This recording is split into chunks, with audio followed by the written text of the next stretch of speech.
মাসি যায়নি হানিকে দেখবে বলে। তারপরে এখানে বর এসছে, মানে আমরা একটু তাড়াতাড়ি চলে এসেছিলাম বলতে গেলে। তারপরে সবাই সেজে গুজে এসছে, যে আমার দিদি, আমি দিদিকে তাকাতে বললাম দেখো কি মিষ্টি লাগছে দেখতে। আর এদিকে মা যাচ্ছে, মাকেও শাড়িটা সুন্দর করে পরিয়েছে, পিসিকেও সুন্দর লাগছে, মানে খুব মিষ্টি লাগছিল আমাদেরকে।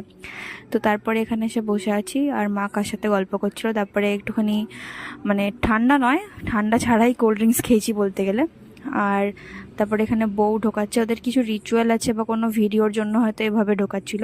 তো যাই হোক, বৌদিকে আগে দেখেছি, মানে ওদের আগে রেজিস্ট্রি হয়ে গেছিলো বলে আগেই দেখেছি বৌদিকে। তারপরে একটু স্টার্টারে এই চিকেনের একটা মানে কি করেছিল জানি না ঠিক নামটা, ওটাই খেলাম। আর তারপরে এই যে বিয়ের মানে ইয়ের পর একটুখানি ছবি তুলছিল, কারণ কি ছবি তোলার সময় পাবে না।